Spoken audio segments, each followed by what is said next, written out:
and welcome to this session. I'm pleased to introduce Adrian Wotton from Film London. Hello, my name's Adrian. Hello, my name's Adrian. I'm the Chief Executive of Film London. And I'm delighted to accept this invitation from ScreenSkills to give this brief kind of introduction really to other work that ScreenSkills is presenting other online and to say a little bit about our commitment and what I believe we believe our commitment to inclusion and diversity is in our industry and the absolute critical importance of taking this through every facet of our industry, particularly in terms of skills and education of our workforce as is and our workforce as we would like it to become. Film London, for those who don't know, is the capital screen agency. We basically are involved in just about every facet of the screen industry. We encompass film, television, animation, games, and that also involves cinema exhibition, distribution, education, skills activities, and archive. So we do really encompass the screen industry, and therefore we feel a very strong responsibility to all the different facets of inclusivity and diversity. That are so essential to the health and well-being and development of our industry. I think that we have a responsibility to equip young people in work and give them the opportunity and the diverse, particularly in our context, diverse communities of London, the opportunity to enter our industry and to work with educators, trainers to actually help them get the employability skills, the confidence to find that career progression and enter our industry. And ensuring that new entrants have access places to come to like us, like other people in this sector that open doors, that provide those opportunities. To work within industry itself on staff development, to create new pathways within existing frameworks, and that's not been easy in our industry. To find those doors, find people who will to open those doors. But that's all critical. And also we have to look at our own organisation proactively. We've just recently done a diversity external review, revise our own recruitment practices, revise our own development and training practices, introduce new forms, internal training, whether that be about diversity or racism, anti-racism training. These are all things that are absolutely part and parcel of the DNA of Film London going forward. And to say more specifically about what Film London is trying to do in this space, apart from its internal re-engineering to make fit for the future and fit for purpose, engage and work with our industry. We have a very massive initiative. It started out as a very tiny initiative called the Equal Access Network. It started out to a few hundred young people. It now has 5,500 young people across London, drawn from all the diverse communities of London. Within it, providing them with links linking underrepresented Londoners to the screen sector, with companies, with productions seeking to recruit above and below the line talent. It's 5,500 members. Is free to join. Get more people in.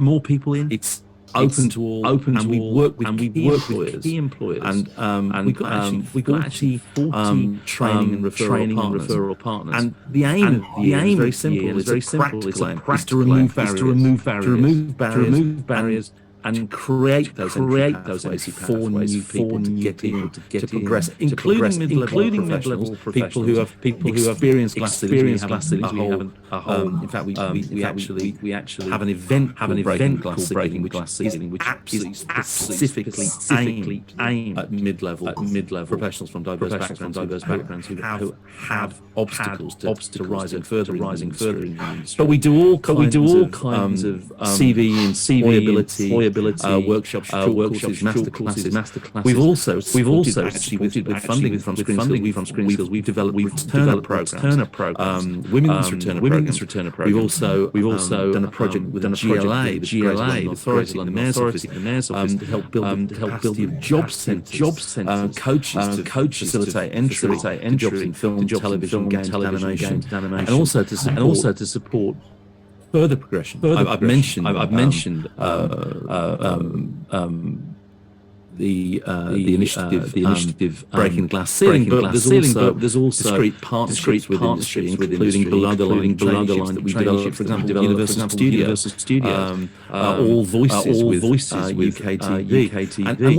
And we're finding that more and more of the larger employers are absolutely committed through own CSR programs to want to work with us, and to work with other employers and training bodies, because they understand it's critical to their life, their future, to their health of the industry, to diversify the content, to engaging audiences that they need to make this an absolutely critical part of their work streams going forward. This isn't peripheral. This is core. This is central. We have to embrace and recognize that actually our workforce doesn't need to look like me, and not my age, not my sex, not needs to reflect the full diversity of London in our case, but the UK as a whole. And I salute for focusing on this and to work with us and to work with others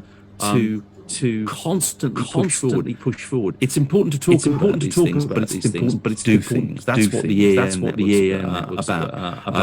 And why we also created on the Skills Academy with organisations like the Capital Colleges Group and London Higher to do a whole new range of training funded again by the GLA, which the EAN bolted into, and that's got at its heart, built into its absolute framework from the beginning. Work to further diversify, further inclusive, to bring more new people, train them in the appropriate skills that industry needs, place them in the work where they can hopefully flourish, blossom, grow, and help change our workforce, change its age, change its gender, change its whole complexity for the better, so that it reflects our society and engages with the full range of our society.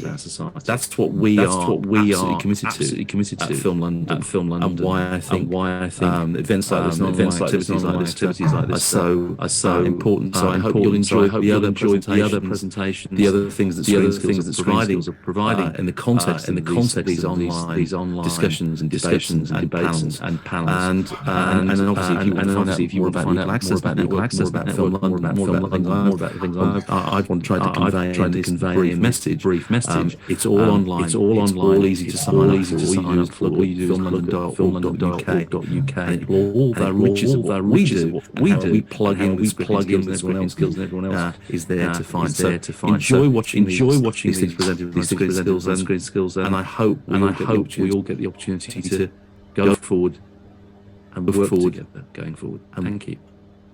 Thank you, Adrian. It's great to hear a little more about how the creative hubs and Film London are working together alongside partners like partners like truly represent the diversity of the screen industry. Wherever you're based in the UK, we know that improving inclusion and wherever you're based in the UK, we know that improving inclusion and access in this session, our speakers will discuss how educators In this session, our speakers will discuss how educators to also encourage their own understanding of inclusion and how to also encourage their students to be now to Noreen Kemp, who is the Creative Diversity Partner at ITV, who will introduce you, the Creative Diversity Partner at ITV. Welcome to the session. My name is Noreen Kemp. I'm Creative Diversity Partner at ITV. My name is Noreen Kemp. I have a background in TV and film at ITV, 20 plus years. I have a background in TV and I'm really delighted to be here with an amazing panel. So if I could just audio describe myself with an amazing panel. So if I could just audio describe myself quickly. I'm a brown woman and I'm wearing a black jumper, long dark brown hair, and I'm wearing a black jumper. If I could introduce my panel, can I start with you, Lucy? If I could introduce my panel. Yes, of course. Hello, everyone. Hi, nice to meet you all. So my name's Lucy Brown. Hello, everyone. Hi, nice to meet you all. So my name's Lucy Brown. I'm an associate professor and head of film division at London South Bank University. To audio describe myself, I am white with audio describe myself. I am wearing white with long brown curly hair. I'm wearing a sat in my office here at the university. Greenish top, and I'm sat in my office here at the university. Can I ask Kish to introduce yourself and audio describe? Can I ask? Hello, I'm Kish. I'm the CTO of KISS Publishing. Hello, I'm Kish. I'm the CTO of KISS Publishing. It's a publisher in the video games industry. Makes me feel special. I'm also the founding chair of BIG, which is basically shortened. I'm also the founding chair of Games, which is basically shortened of Baymin Games. It's advocacy org to promote BIG and represent its advocacy org video games industry. To promote 6 years ago and represent ethnicity in the video games industry. We formed about 6 years ago about myself, and it's a voluntary 26 years, wonderful years in the video games industry. 26 years like PlayStation, wonderful years in the video games industry. BBC Multimedia, like PlayStation, several other video games companies, BBC Multimedia, and several other video games. Lots of video games. Then you have played some of my games, but my audio description. Then you have played some of my games. Basically, my audio description. Born in Kenya to Indian parents, moved to Britain as a teenager. Born in Kenya to Indian parents, moved to Britain as a teenager. Very odd shirt, which I'm disappointed it's not wearing this, but it's actually very odd shirt, which I'm green on blue on this side, but it's actually pink here anyway. Green on blue on this side, but picture at the back there, and it always becomes a talking point because picture at the back there, and it always becomes a talking point because I love. Did you paint that? It's a photograph in London. I've just got lots of photos of all of house in London. I've just got lots of photos I've taken, but then post-process them myself. If I could ask Stu, please. Super, thank you. Welcome. If I could ask Hello, Stu, my name's Stu Richards. My name's Stu Richards. Television, right? Produce, direct, funny stuff. I run a company called Rockadale Studios. Produce, direct, funny stuff. I run a company called Rockadale Studios. I'm a chubby little gingerhead man. Mistaken now slightly older, and I'm wearing a mustard, slightly older, sort of, and I'm wearing a mustard tracksuit, which arguably clashes with my hair. Tracksuit, who you ask, arguably clashes with my hair, depending on who you ask. Welcome. And I could our final panel. Thank you very much. You're welcome. And I could our final. Hi everyone, my name is Natalie Amber. I'm the access lead. Hi everyone, my name is Natalie Amber. I'm the access Disabled Artists Network, which is I run the focus group at Disabled Artists Network. I am a white woman. I'm in my forces. I've got I am on hair. I'm in my forces. I've got and I'm wearing blonde hair, dark green top. And my background is very rustic. And I'm wearing a Spanish villa that in my background is very rustic. Sitting and zooming in from a Spanish villa that I wish I was.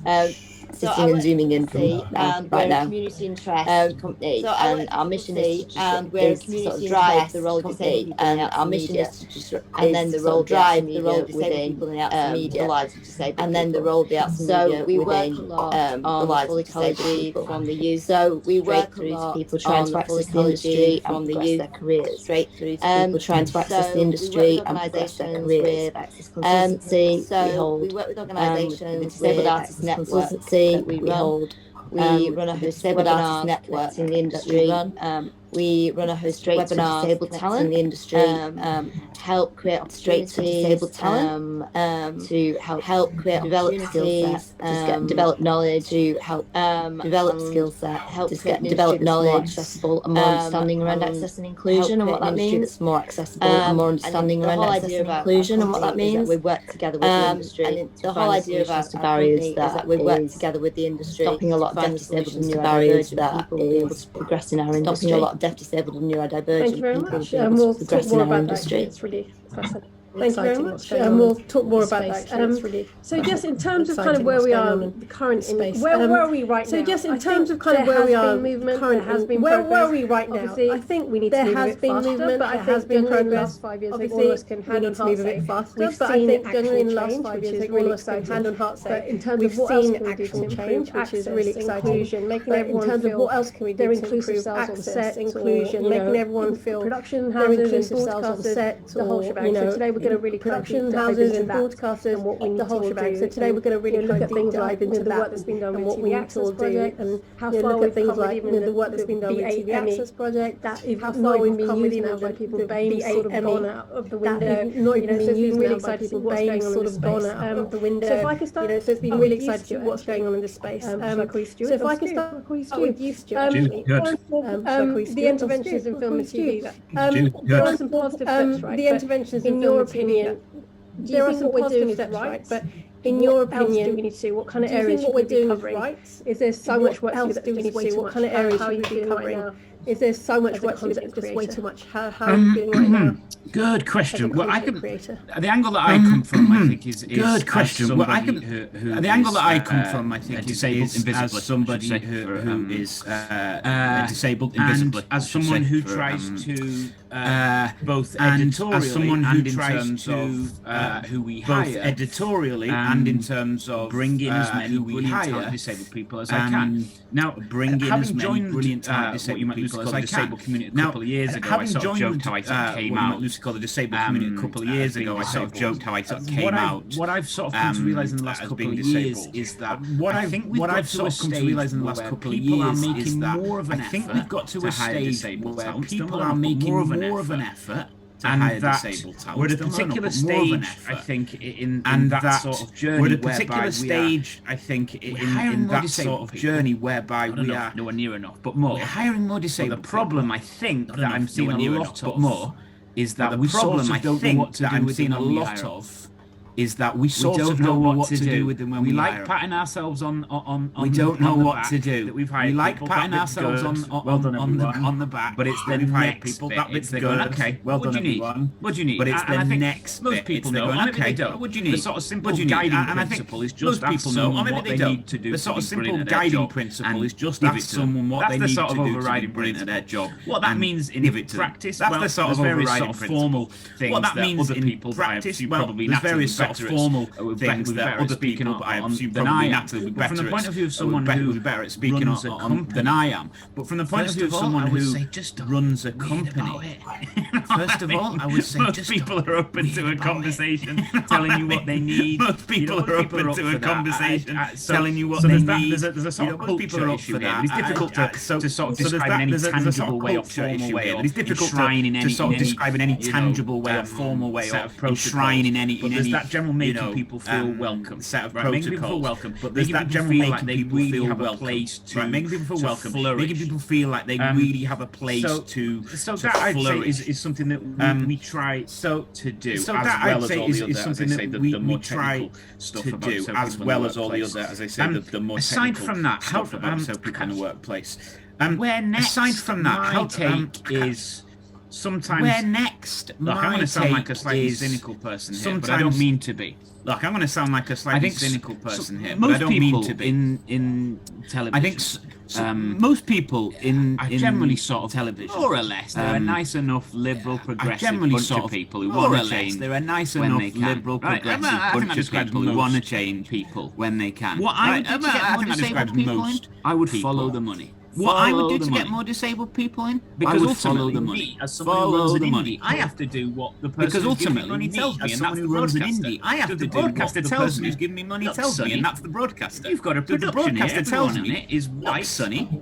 You've got a production here, everyone in it, and all your other non-disabled, more privileged, and all your other characteristics. If they go privileged, well, Almanac, because we're giving you money, and we're the BBC. And if they go, well, you know, and Almanac, because we're giving you money, and we're the BBC. They want to be represented, you know, and our money comes from the people. Them if you're going to take our money. They want to be represented. That's what I do. I would represent them if you're going to take our money. Senior people. It's all well and good. I would look. Here's what a researcher should do to make sure. It's all well and good me saying, well, here's what a researcher should do to make sure that they get an accessible workplace. So, but ultimately, that research is not the person in power. So, in order to make that's where I would look next. I would have broadcasters look at production companies, speaking very TV broadcasters, are you making your workplace somewhere very TV people can flourish? And say, are you making your workplace somewhere that people can flourish? And if not, we're not going to done if that answers your question. Absolutely. And actually, I've done if that answers your question. And actually, maybe Natalie could come in there.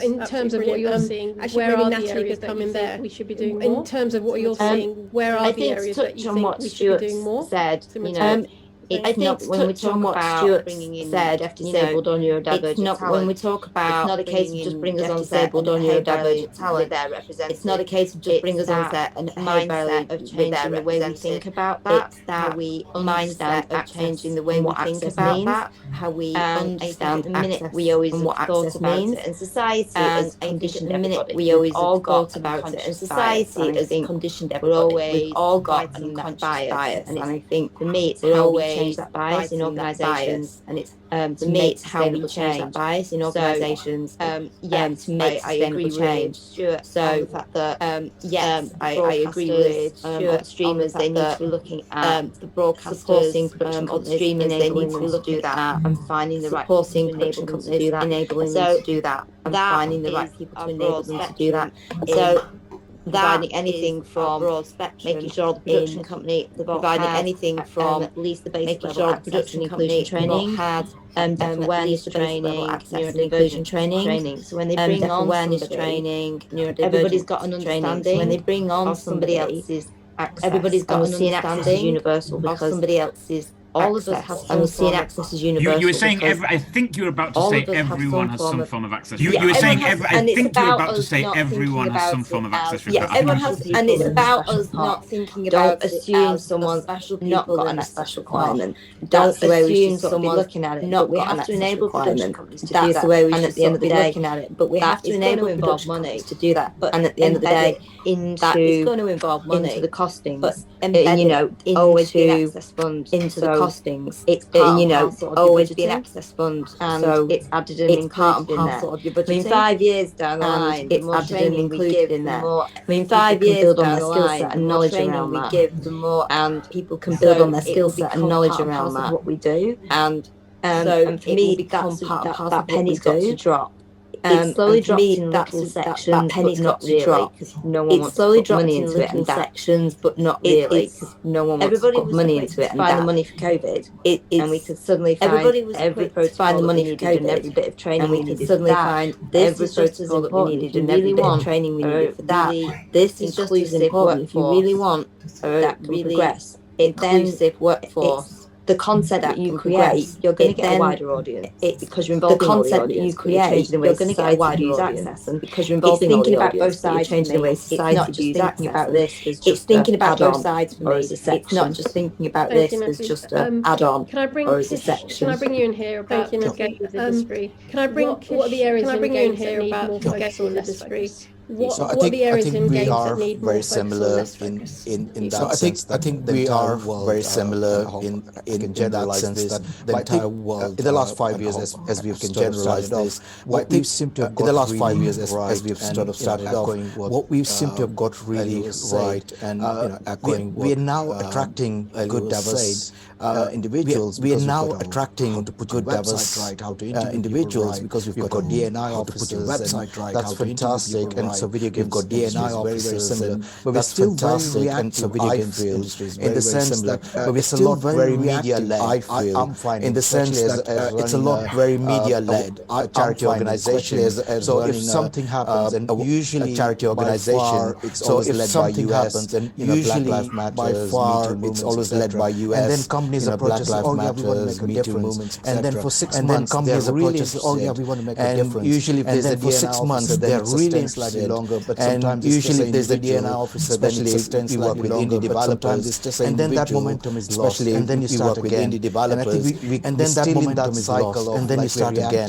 And I think when we hear about still in that cycle of like we reactive and when we hear about certain things like oh no, we must do something, and then it doesn't sustain. It's not set in practice as such. Where we are lacking, so I think that's the place we are. Quite there. Sorry, I wouldn't. Where we are lacking, I feel majority, especially in the video games industry. But I hope you might agree. Majority, especially in the video games industry. Actually, sorry, you did agree at that when you mentioned once you get people in. Actually, sorry, you did agree at just when you mentioned once you get people in, attract people in, especially you just don't know how to underrepresented ethnicity and especially gender as well. Underrepresented the environment itself is still what it is. As well. So every the environment itself is still what it is. This is something I don't think will change. Every bit of vocabulary because it's just this is something I don't think managers, line managers, appraisers, all these terms in workplace are line managers. If somebody is a bully, all these terms then in workplace are if somebody is a bully, once you bring people in, they can empower them, and that's not changed. Do a great job of people into this environment. It's left to unfortunately do a great job of it. Sorry, after that it's left to the middle management or something who've got that sort of power.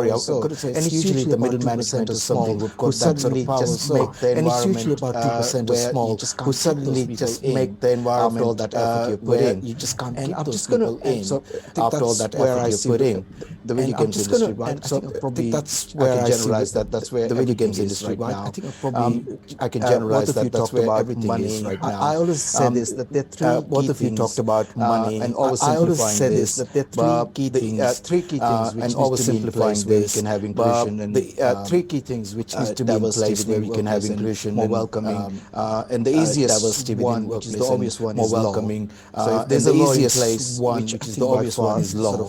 So if there's a law in place, everybody wants to be following the law, and then second, which everybody comes circle is money, following the law, and then second, which comes circle is money. Whoever else you work with, so if they're blacks, so saying vendors, if you're not whoever else you work with, so if they're blacks, so saying hey, if you're not working within the DNI diverse talents, if you're not working within the DNI principles, we're not going to fund you, invest especially in the video games industry. But I'm sure we're not going to fund you, invest especially in video games industry. But I'm sure film and TV is very similar. You need somebody. And then the third one, which I see, another, I think we've gained some traction. And then the third one, which I see, so award ceremonies, I think we've gained some traction is top 100. So award ceremonies, wherever else this teams are scrutinized to make sure that if this team that was workforce so to make sure that the only time they get that recognition, that was workforce so that's the only time they get that recognition. Then again, that forces people into thinking that this is the right thing. We should have done ages ago. Actually, I might turn to education now. Total sense. In terms of, actually, I might turn to education now.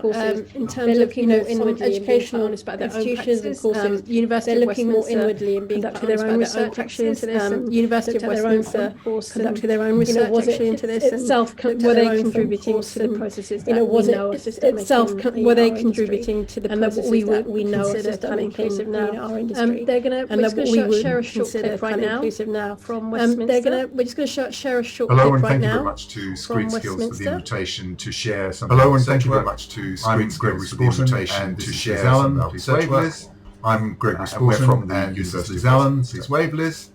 The research that we're going to talk about today, we emerge from the research that we're going to talk about today. We emerge from also the institution itself, with industry, with student feedback, and also the institution itself. There's much more discussion about many more issues in the paper itself. There's much more discussion about many more issues in the paper itself. The paper is really about structural. The link there at the bottom, but essentially that we came across papers really about particularly persistent issues that we came across. particularly pertinent. It's built off the back of quantitative and qualitative data. It's built off the back of quantitative and qualitative data at university.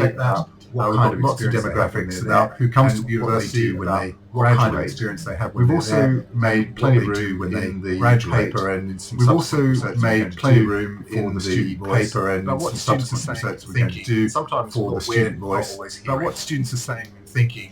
Today we're really going to focus on simulation and collaboration. These are features of simulation and collaboration. These are crucial features of most film courses. What happens where we think we've got a notion of authenticity. That's really what we're going to talk about. What happens in the film and television process today. That's really what we're going to talk about. That's the part of the paper that we'll deal with today. Simulation of industry processes and workflows are a straightforward way to provide authentic forms of assessment and workflows are a straightforward way to provide authentic forms of assessment as required by students, is the potential conflict between the university values of equity of experience for all, potential conflict and the hierarchical structures inherent in the film production process.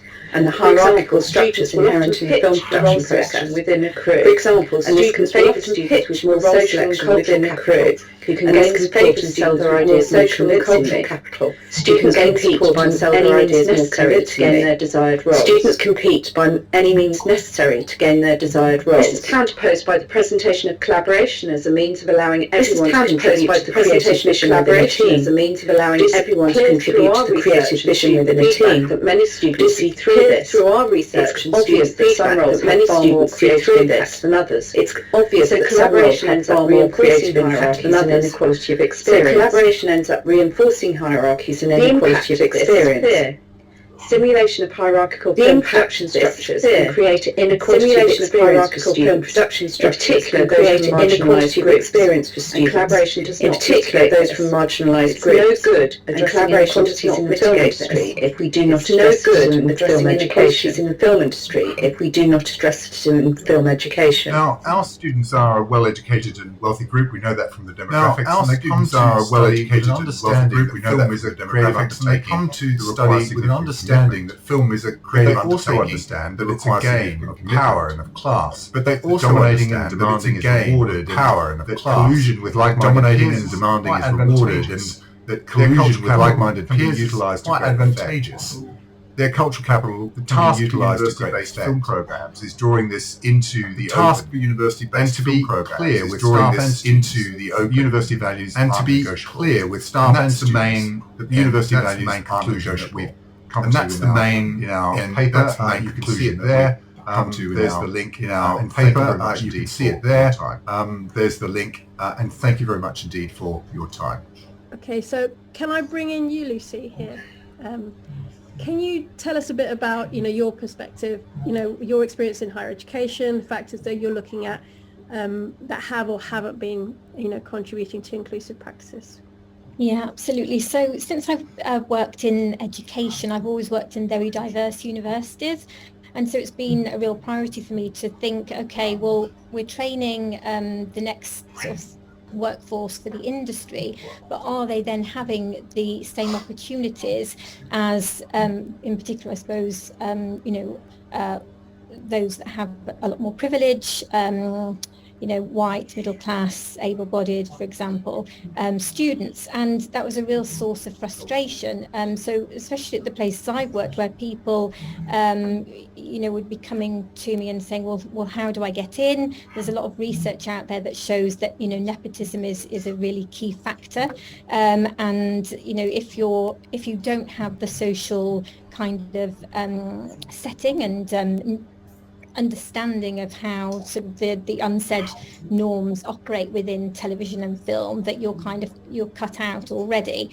So I've done quite a lot of research in the area of women in film and television, but also in unconscious bias and how that links in with the wider structural issues within television and obviously the wider society as well. And I think one of the sort of key interesting things is that often on these film and television practice courses, so ones that are accredited by ScreenSkills, they're actually the people that are working within those spaces are the ones that have all the learned behaviours from the industry itself.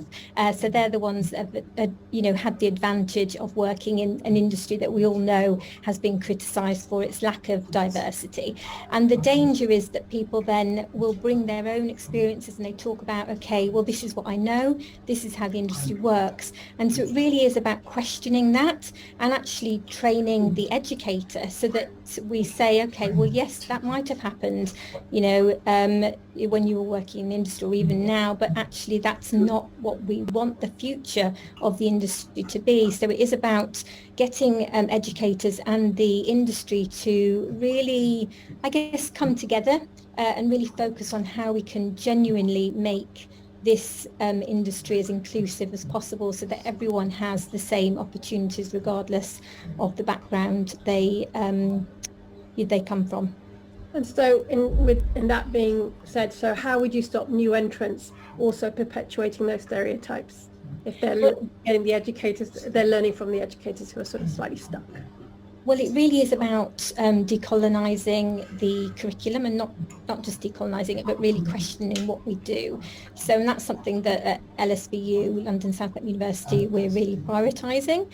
So it's thinking about, okay, what are the examples that we bring into the classroom in terms of teaching, and I'll give an example of this. So one of our lecturers is a cinematographer of colour, and his research is in lighting for different skin tones, because normally what happens is tutors are, tutors who are often white, especially in cinematography, they'll be teaching students how to light for just what they know. So it's widening that curriculum, being much more aware and making sure that this is normal practice and not thinking, okay, that's not going to be what you're doing as a regular practice. And then my own work is in unconscious bias. As I said, so I did some work with two other colleagues from Greenwich, and we looked at a talent scheme. So in terms of unconscious bias, it often has a bit of it's a sort of a strange one. It's actually been talked about quite a lot recently because of Prince Harry, hasn't it? So it's been in the news. But in terms of this, we often think about unconscious bias in terms of recruitment practices. And the television sector has been really good about making sure that anyone who has hiring responsibilities does unconscious bias training, and obviously senior management as well. But this research was actually looking at the idea development stage, and the research involved interviews and surveys and various other different mechanisms. But we saw that when people were coming together with their ideas, there was often an assumption, an unconscious bias and an explicit bias about what the commissioners wanted, and people were even self-censoring, thinking, okay, no one will understand or know what my ideas were, so that we actually found that people were bringing in what you could call diverse bodies, but actually not providing a genuine space for people to be listened to and to actually add value to really changing diversity. So we did work with industry, and we're continuing to work with industry to create a toolkit to really sort of challenge that. But as others have said, and Natalie, this is about finding the time, it's finding the money. It really is a commitment. And often industry people have said to us, well, actually, we just haven't got the time to do this. It's, time is money, we have to just get on with it, and we haven't got the time to actually do this process where you look at idea development, you challenge what's being turned away, what's been accepted as, yes, that's a good idea, for example. So there's lots of different principles. So we're basically missing out on kind of creative opportunities because we're doing everything as the same old, basically. Absolutely, that's it. Yeah. Just on that, if I can jump in, I think the proof of that is that if you look at so many of the companies at the moment that are either diverse led or more diversely hiring, and therefore coming up with ideas that come from all over the shop, they're just doing really well. You could be a total bigot, but if you embraced it, you'd do well, man. You know what I mean? Like, it does make, a lot of the time, it really does make business sense. I sometimes joke that, because so I hire from this great big pool of brilliant disabled people. I sometimes joke that I don't want anyone else to find out about them, because then it levels the playing field. There's so many talented people that I've got access to. So thank you, Stu.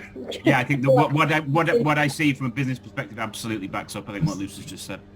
And I'll say, because that word is so magical that it makes business sense. Because as soon as you tell people it's the right thing to do, again, repeating, it'll last for 6 months and then back to square one. But Sam, in the video games industry, it's fueled by creativity and innovation. Both of those, if you have a diverse team, diverse thinking team, you just get the best products out there which represent the entire world rather than narrowing it down to, if you have a white male team or something of that. So yeah, it's absolutely, it echoes in the video games industry as well.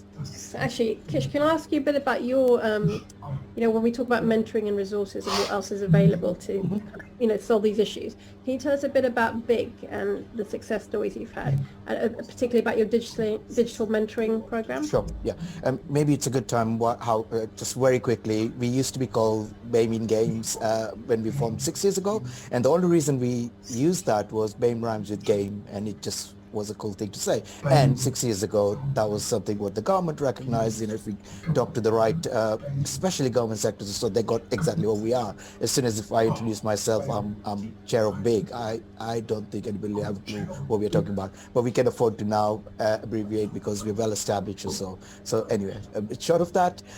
So yes, during COVID, so 2020 is when we launched our digital platform. It wasn't planned because of COVID. We were going to launch it around the same time, but it just naturally got far more successful than we anticipated, because we almost had about 2,000 people sign up straight away. So it's a digital platform.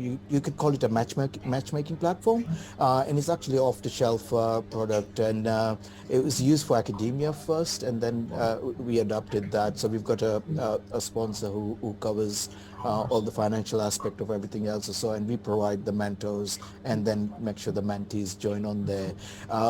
Where we've sort of struggled on that platform, before I go on to the success, because it's very easy to talk about successes, is to attract mentors. Now, so it's statistically in the video games industry, it's about 12% underrepresented ethnicity in the video games industry, and probably about, I think, 28% female in the industry, which means the majority is male. And I always just say that if you're going to exclude the people who've been in a 40-year-old industry, who've dominated that industry, from joining and becoming your mentors, then we are losing out.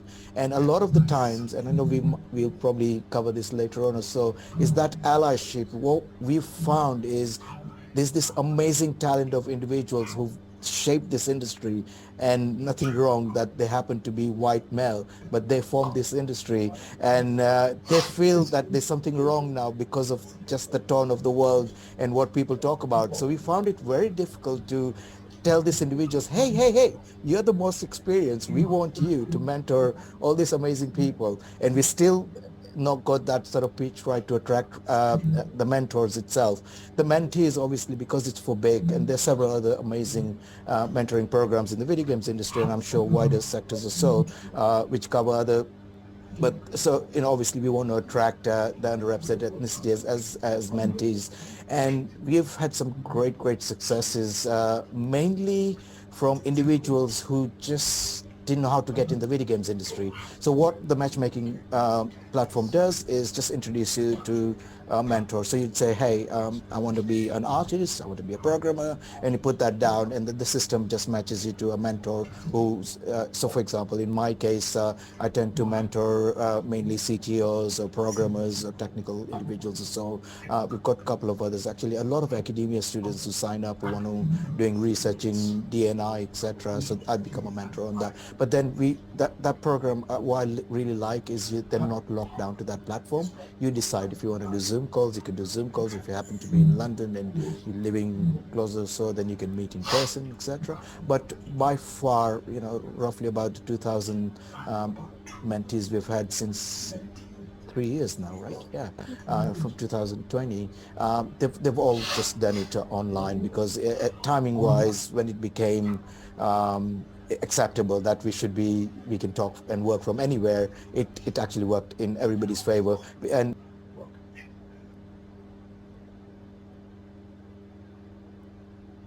actually more so in that favor, because that means any accessibility, etc. So was suddenly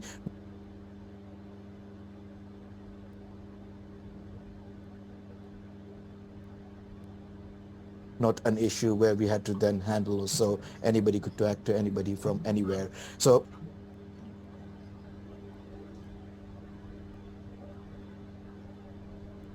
there's a lot of anecdotal success stories or so, but we've got this one individual, one child mentioned.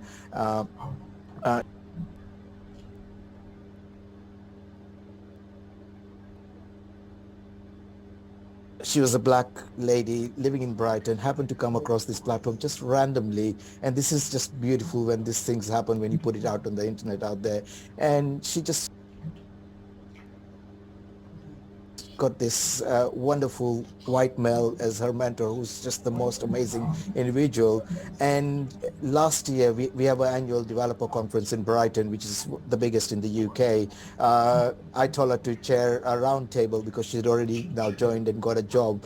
Our most success stories and the challenges we get very quickly is difficult to actually get from the mentees, because everybody, unfortunately, in the world relates success as getting a job out of it, and not realizing that you've got some knowledge, and that's a success in its own as well. So in this case, particular one success story is they've got a job in the video games industry, and within those 2 years, this is an individual now chairing, and she was basically chairing a diversity panel at Develop, and this is such a wonderful thing for somebody who didn't know what the video games industry was. And in majority of the cases, like most people, when you tell them, by the way, Grand Theft Auto, do you realize it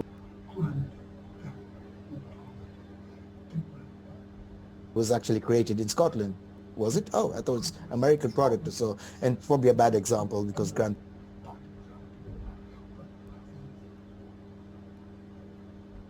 Theft Auto gets associated with different things or so. But a lot of these amazing games are developed in Britain.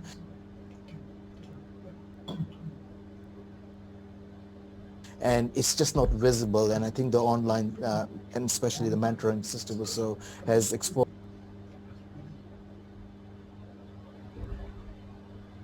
quite a bit of individuals thinking, hey, but I could actually work in the video games industry. And there is one in Britain.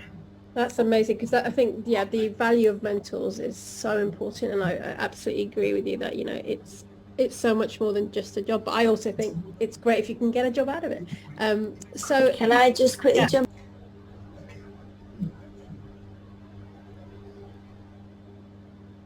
in there? Yeah, absolutely. And I'm coming to you also about allyship. So yes, do you want to?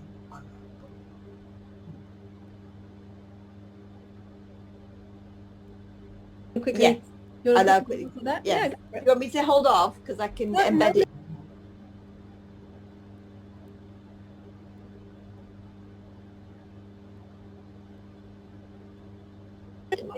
Sure.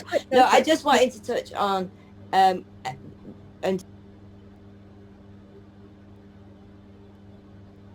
touching into what Lucy was just saying and linking that up, that mentorship and that is really such a crucial part and such an accessible way of developing someone's skill set, and then developing that into opportunity and access to opportunity and learning, because we learn more on the job and we develop more, and we do a lot of writing schemes, and there's always been a glass ceiling, but there are some amazing writers out there, and they're like, but they've not written for TV before. And it's like, but if you put them with the right mentor, they can be at that level, because their writing's at that level. They've just not had equal access to that opportunity.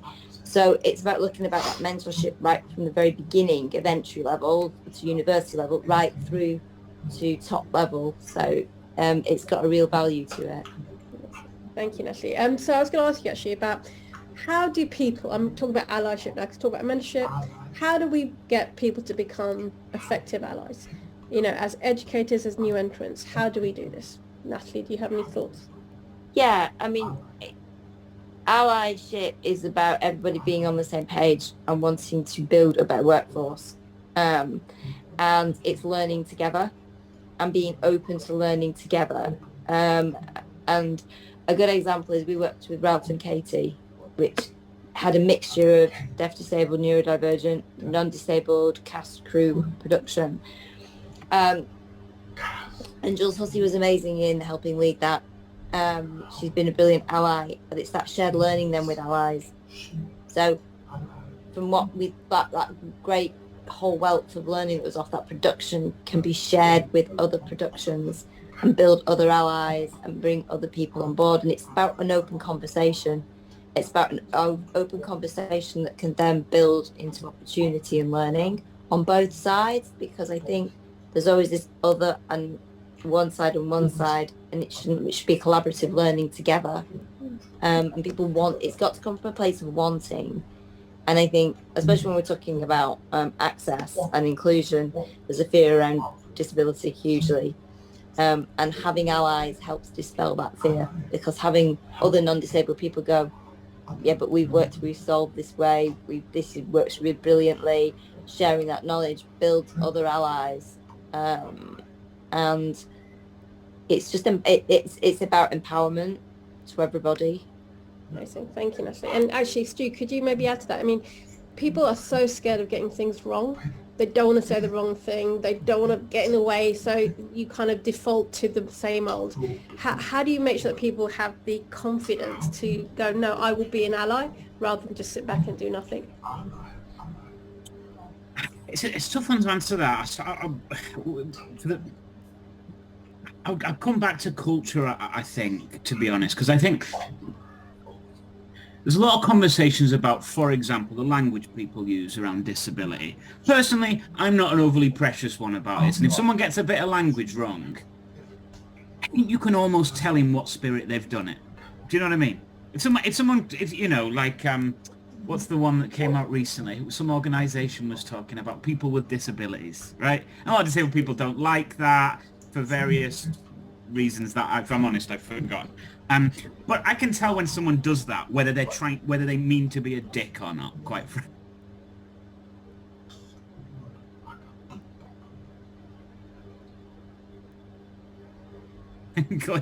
That's my stance on these things. I think the way people use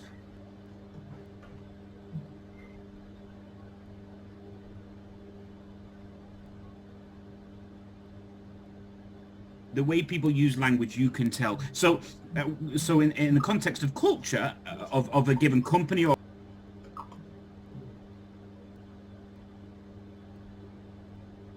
an organization, make that place feel like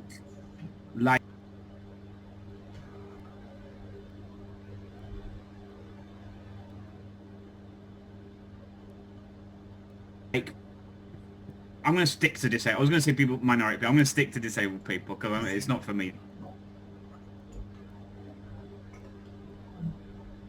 Probably to speak about make disabled people feel like it's a place that they can flourish.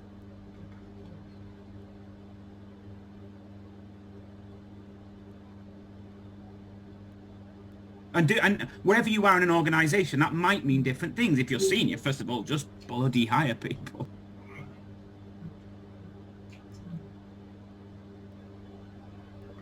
Disabled people, because we're great. If you're more junior, I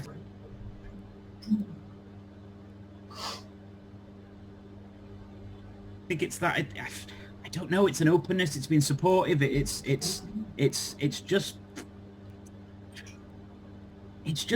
making people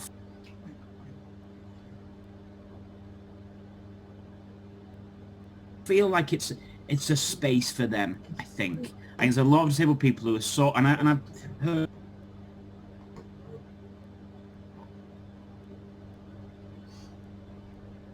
a lot of people say this, but a lot of people, there are some people who feel like this might not be a space for them.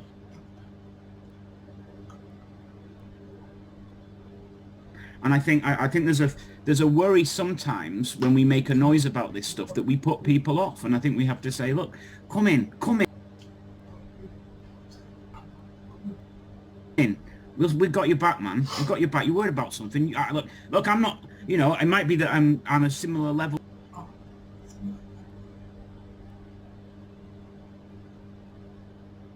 to you. Look, I can't. make a big decision here, but I've got your back, mate. I've got you. You know, you're in a pool of runners. You've been in a pool of runners or a pool of junior people or something, and one of them's being shat on. You go, right, I've got your back, man. Let's, you know. So I think, and I think again, that's culture. I think, and to be honest, I hope, Lucy, you're going to tell us that the young uns are, you know, the woke ones, and I don't use that word as an insult. I mean it in the best possible way. That I think they're going to show us the way. That is my great white hope. I don't know if that was an answer. No, that is. And Lucy, actually, maybe coming to you, kind of what are the key areas that you can, like, when you're dealing with your research, what you're seeing firsthand with the students, with the young people, what are the kind of areas that they should be looking at to be this, like, be an effective ally? Sorry. Well, I mean, I think as a society and as culture, we should be making sure that we have this sort of compassionate culture, so that we're looking out for each other, as Stu was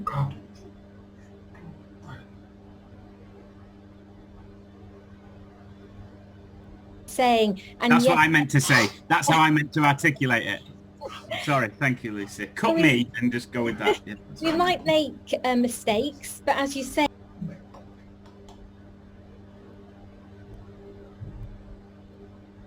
that's part of the learning journey, and it is an active process because things will change all the time, and we have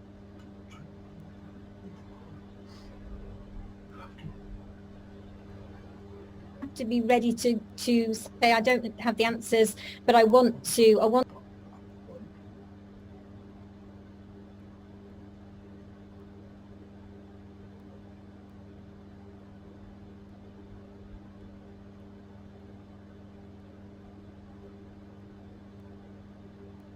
get there, and it is all about, you know, this inclusiveness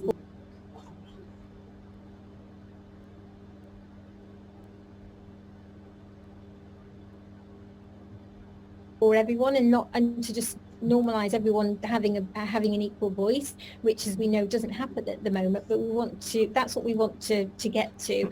And a lot of that is about listening, so active listening, not thinking we know the answers, listening to people. I mean, something that we do at the university is we have an annual event called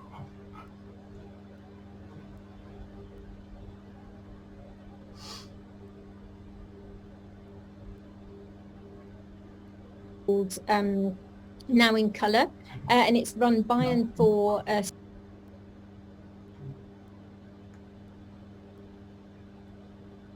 students of colour, and it's an opportunity to showcase their work, also talk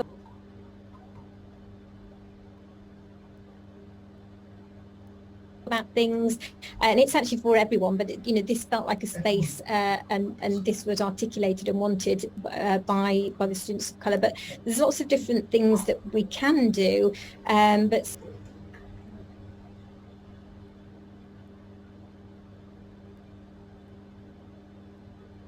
certainly it's coming from the right the right framework, really, I think, of kindness and willingness to grow as people.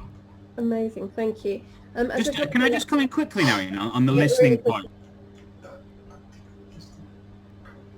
I think it's because it's such an important point, and I've heard of people who perfectly sort of ostensibly nice people or whatever, who want to be lovely about it but don't listen. I've heard of people who, for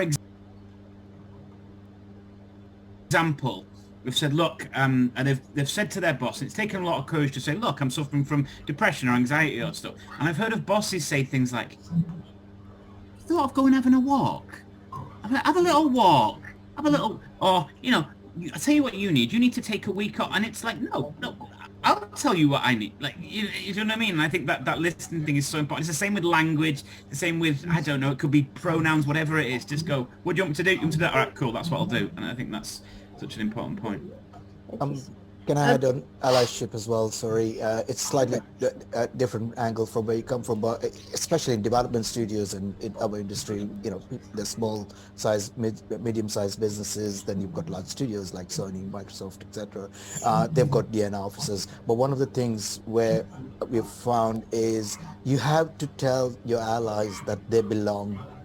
So for example, if there's, I always encourage, and a lot of studios come to us and just say, hey, we are forming this DNI group because we can't afford a DNI officer, which is a mid-sized company, I wouldn't expect them to be actually having a hire of a DNI officer. So, and I have to say, but one thing, make sure, yes, it's led by, if it's underrepresented ethnicity, then make sure it's led by that, but include everybody in there, because otherwise, or a disabled person that wants to lead it, but do not assume that just because they have that, and I'll use it as an ability, then they become the spokesperson of that universe. So, and that is the worst thing ever, because then that means, first of all, it becomes talk amongst yourselves, and the rest of the allies who really want to come in there, it's like, oh, maybe if we go in there, that's for them, not for us. And them versus us is such a terrible sort of way when it set things up. So if you include them at the beginning,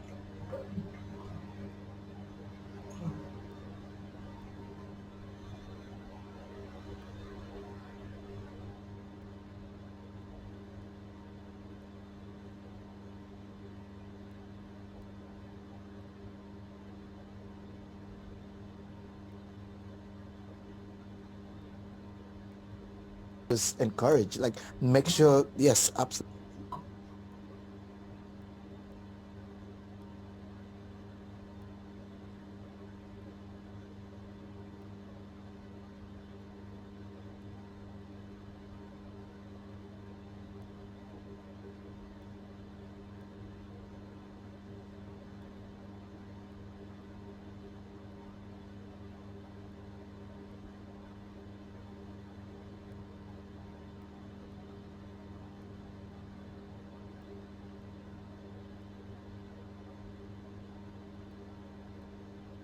If it's women's in workplace group or so, it's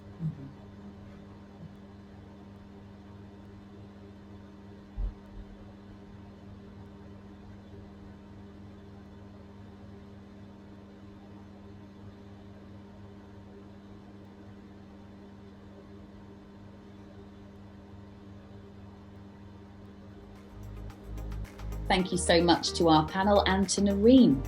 You can find links to the research and resources mentioned in this panel alongside this video. So we're coming to the final few minutes, so I'm actually going to be quite speedy with you all, if you don't mind. As we're wrapping up, I'm just going to get some final thoughts from all of you, and I might start with you, Natalie, actually, if that's all right. If you think about kind of one key question that an educator or a new entrant can ask when they're creating content, when they're doing anything, what should they be asking? What's the one question you would say to them? Do you know what, before you make that, ask this question? If I come to you, Natalie, and then go around again with the panel. In terms of content creation, are we talking about? Anything. So any part of it. Yeah. Who are we working for? What's our intention? What's our ethos behind this? What is our approach and our actual ethos in the work that we're doing, the people we're working with, and the way we mentally approach that, the way we psychologically approach that, think about that. How can we create the best work we can possibly create with the best team, and enable them to do the job? And that goes from education all the way through to the top. And at no point should that be dropped. Excellent, thank you. Kish, any thoughts for the games industry? So this is sort of, I'll probably take it more, maybe not for the educator, but especially students or so, if they're going on an interview. And I had this question asked by one of the students, which I was put on the spot, I think it was about 3 or 4 years ago when the video games industry was on the spotlight, and I think every large corporation, when they are behaving or misbehaving or not doing anything about certain diversity and inclusions or so, then it becomes such a, like, why should I go? And I thought it was a beautiful question. They just said, why should I join your industry? Because we heard it's quite toxic towards female, it's quite toxic towards whatever the headline is. And yes, you know, those headlines are justifiably out there because that's how changes happen. And I said, that's a great question, because that's exactly what you're going to ask in an interview, saying, I would love to work for you, but I heard this about in the news about your company. What did you do about it? How have you made changes? And I think everybody should ask those questions rather than just assume now. And also I loved when that individual said your industry. At the end of the day, I can't control my industry, neither can any of us. We're just there to make changes. But it's nice that somebody tells you, I want to join your industry, empowering you to feel you control it.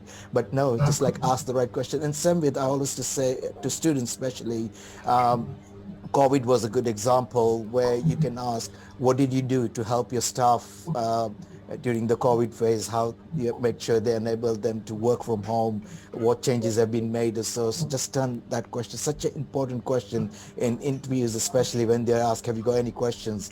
You have to ask these questions to whoever you're going to be working with, because that's going to be your life for the next 2 years, 5 years, 10 years, if you're in Japan the rest of your life. Thank you, Kish. Lucy, can I ask you?